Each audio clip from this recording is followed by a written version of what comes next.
আপনি 4 দফায় আপনারা করবেন আপাতত আজকে তাহলে আমরা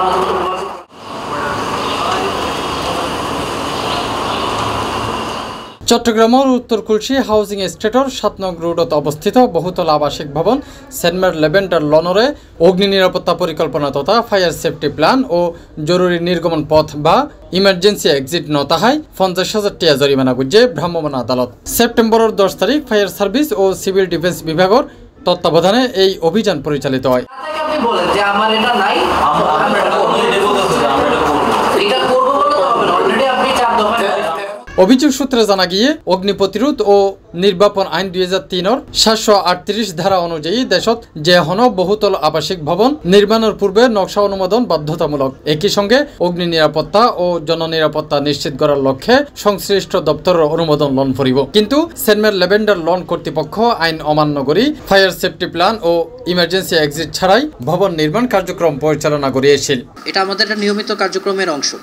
অগ্নি নির্বাপন এবং প্রতিরোধ আইন 2003 অনুসারে এই মোবাইল কোড পরিচালিত হচ্ছে। ফায়ার সার্ভিস এবং সিভিল ডিফেন্স আমাদের সাথে আছেন। তারা এখানে চট্টগ্রামে কিছু সার্ভে করেছেন। সার্ভেতে যেই প্রতিষ্ঠানে আমরা ব্যত্যয় পরিলক্ষণ করেছি সেই প্রতিষ্ঠানগুলোতে ধারাবাহিক অভিযান চলছে, তার অংশ হিসেবে আজকে আমরা এখানে এসেছি। এই বিষয়ে ফায়ার সার্ভিস কর্তৃপক্ষ একাধিকবার নোটিশ প্রদান করলেও ভবন কর্তৃপক্ষ কোন ব্যবস্থা গ্রহণ না করে। এতে বাধ্য হয়ে বুধবার ভ্রাম্যমাণ আদালত পরিচালনা করা হয় এবং প্রতিষ্ঠিত আইন ভঙ্গের দায়ে প্রতিষ্ঠান নরে 50,000 টাকা অর্থদণ্ডে দণ্ডিত করা হয়। অগ্নি প্রতিরোধ নির্বাপন আইন 2003 অনুযায়ী ফায়ার সার্ভিস সিভিল ডিফেন্স সদা সর্বদা জনগণের নিরাপত্তায় নিয়োজিত। তো জনগণের নিরাপত্তার একটা অংশ হচ্ছে ভবনগুলো বিদ্যমান এবং প্রস্তাবিত ভবনগুলিতে যাতে অগ্নি নিরাপত্তা ব্যবস্থা বাস্তবায়িত হয় তার জন্য অগ্নি প্রতিরোধ নির্বাপনে যেখানে ফায়ার সেফটি প্ল্যান নিতে হয় এবং ফায়ার সেফটি প্ল্যান নিয়েই নির্মাণ কাজ শুরু করতে হয়।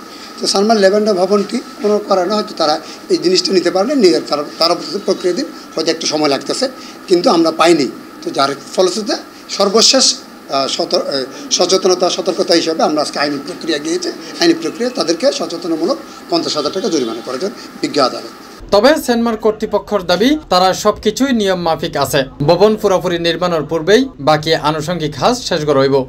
এটা সরকারের রায়, হ্যাঁ, সরকার যে কোনো রায় যে কোনো ওনাদের সামনে পড়ে দিতে পারে, এটা নিয়ে আমার কোনো আপত্তিকর না। কিন্তু আমি আমাকে শুধরাই নিচ্ছি যে আমার এটা মনে হয় সিডিএতে দিচ্ছে, আমি কিন্তু আমার জায়গায় রাইট, হ্যাঁ, কিন্তু উনি ওনার জায়গায় রাইট, উনি ওনার জায়গায় রাইট, আমি আমার জায়গায়। সিডিআর আপনি সিডিআরতে যান, আমি সিডিআর ভায়োলেশন করি না।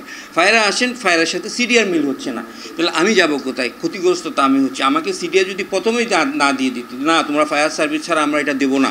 আর ঢাকাতে অলরেডি 10 তলা বিল্ডিংয়ের উপর কি হয় না ফায়ার সার্ভিস দেন, তাদের একটু কম্বাইন করে কাজ করা উচিত যাতে আমরা ক্ষতিগ্রস্ত না হই। কারণ এখন দেশের পরিস্থিতিও ভালো না, ডেভেলপমেন্ট বিজনেসও অনেক স্লো যাচ্ছে। এর মাঝে যদি আমরা এটাকে আবার রিভাইজ করতে যাই আমাদের জন্য অনেক কঠিন হয়ে যায়, কারণ এগুলো চালানোই যাচ্ছে না।